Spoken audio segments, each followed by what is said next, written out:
Aspiring politicians will always, in public, tell the electorate they're the hardest working, best people in the world. They know flattery can get you far in politics. Yet in private, they often sound very different. This is a leaked recording of a conversation Liz Truss had when she was Chief Secretary to the Treasury, a role she held until 2019. The voices of the officials she is speaking to have been muffled to maintain their anonymity. Basically, British workers, I once wrote a book about this, which got mischaracterized, but British workers produce less per hour and that's a combination of kind of skill and application. And there's and it's very, if you look at productivity, it's very, very different in London from the rest of the country. But basically,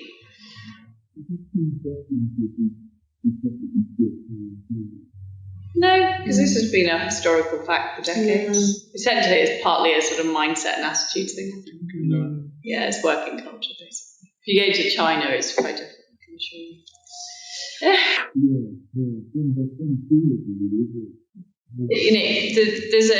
There's a fundamental issue of British working culture, and it's not, essentially, if we're going to be a richer country and a more prosperous country, that needs to change, but I don't think people are that keen to change that.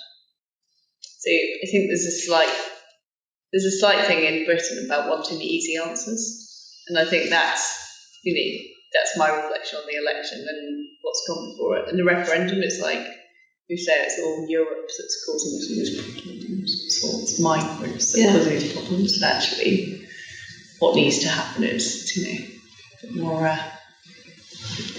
More graft. And it's not a popular message. So, there you have it. The likely next Prime Minister thinks the reason Britain has a productivity problem is because of a poor working culture and because British workers need to show more graft. Of course, Truss is right on one level here. Britain does have low productivity. This chart shows the productivity per hour worked in G7 countries relative to the UK. Workers are 34.5% more productive in Germany than they are in Britain. In France, they're 29% more productive. In the US, it's 28%, and in Italy, 10%. Only Canada and Japan have lower productivity in the G7. So what explains the UK's poor showing? Well, according to Liz Truss, it's because of Britain's poor work culture and our lack of graft. Of course, these are concepts that are pretty hard to quantify. I'm not sure how one would make a scientific table or chart showing a culture's work ethos, but we do have other data which suggests Truss is, well, just wrong. First, one way we could look at graft is in terms of hours worked. So this is the total average hours worked per year in the G7. The UK is in the bottom half, which is a good thing in my opinion, but we do work more hours than France and way more than Germany, who both have much higher productivity. That means it's hard to argue we have crap productivity figures because we're a bunch of skivers. Another angle we can go down is to look at productivity over time. That's because if Britain's poor productivity is down to some inherent national culture, you'd expect it to stay pretty constant. But that's not what has happened. This chart shows how productivity changed in the G7 countries in the 10 years following the financial crash. In the US, Canada, Japan, and Germany, productivity all increased by more than 5%. In the UK, it increased by just 1%. Now, either that means the financial crisis for some inexplicable reason made British people relatively more lazy than Americans and Germans, or perhaps the problem is that 7 years of austerity and low investment had meant that people in Britain had relatively less kit to work with, which seems more plausible to you. All this is to say that Truss's comments seem both offensive and inaccurate. But her campaign backers have still been jumping to her defence. This was Sajid Javid's response to the leak. That comment, as I understand it, was made a number of years ago. I don't know the exact context that was made in. I understand that Liz Truss has changed her view on a variety of things over the years. But what I also heard her say, just in that snippet that you played there, was that the productivity in the UK versus other comparable countries is generally lower. And that's been a long-standing UK problem. And that doesn't happen because British workers don't work hard. British workers are amongst the hardest working in the world. I mean, I ran the health service, and I can tell you they could not work any harder in the health service. Yeah, but it happens. Also said in that there was a difference in productivity between those working in and around the capital and those working in the regions.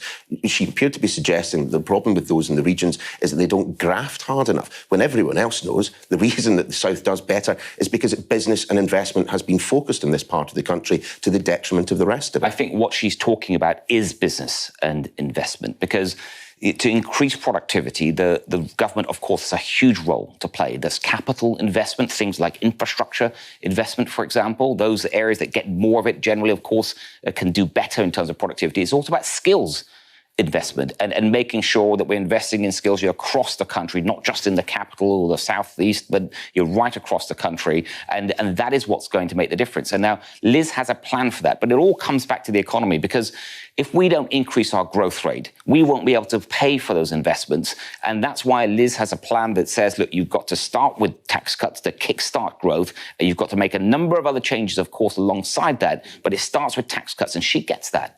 Now, until that last part where Javid endorsed Truss's mad plan to get growth just by cutting taxes, we've tried that already. What Javid said made some sense. He's right that what explains poor productivity in the UK is investment in training, not a supposedly poor work culture. The problem for him, though, is that it's not what Liz Truss said. Here are the key parts again. Essentially, it's partly a sort of mindset and attitude thing. Yeah, it's working culture, basically. What needs to happen is, more graft. And it's not a popular message. The irony is that she is claiming that it's, that British workers are always picking like the easiest and laziest way out. Well, what Truss is doing is exactly that. She's taking a really complex picture that is driven by loads of different factors, supply and demand side factors, things like the global financial crisis, austerity, infrastructure spending, technological advancements, things like this. And instead of actually doing the work of bringing those strands into a policy response, and actually taking accountability for what her party has done to contribute to that crisis of productivity, she is, ironically, going for the easiest and laziest way out, the easiest and laziest explanation, which is to what? To blame individuals, to call people lazy, to say that working class people have a bad culture, have a bad mindset. This is like Victorian era stuff. It is the cheapest and easiest political tool, because even though, she, in the extended version of the clip, she says something like, oh, normally we blame our problems on migrants, but, actually it's also this. But actually what she's doing is essentially a version of the same thing, which is to cultivate suspicion and resentment and anger between people, so that we aren't actually pinning these issues on the systemic factors and on the role that the government play in shaping those systemic factors. So instead of demanding the change that we need from our government that has been unwilling to give it, we're now, and fixing the distribution problems in our economy, we're instead like getting wound up about, our neighbor who obviously isn't pulling their weight as much as we are.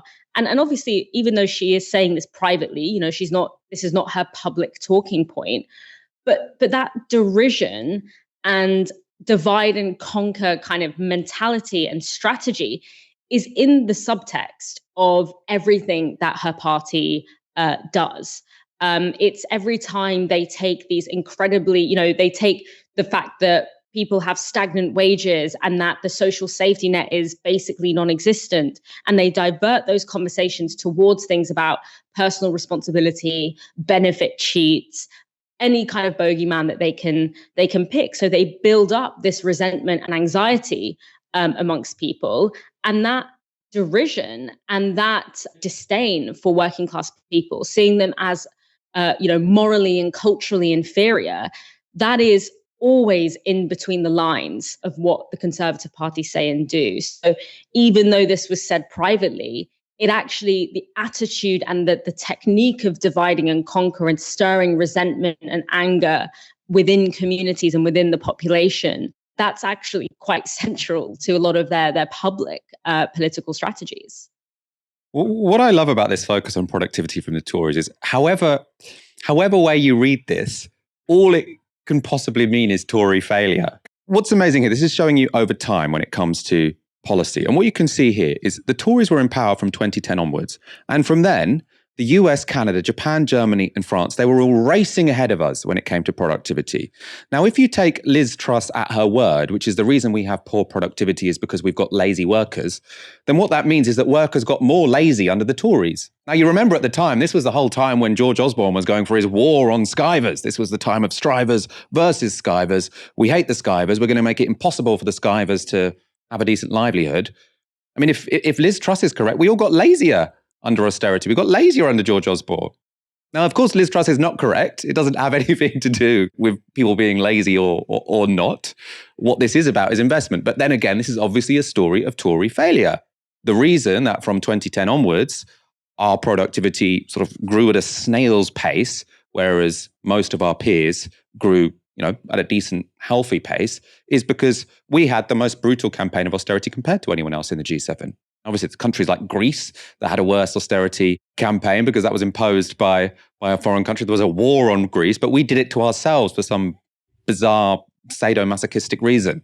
We decided what we're going to do is we're going to pursue active policies which make us poorer, which suck investment from our economy, which make people worse trained than they would have otherwise been.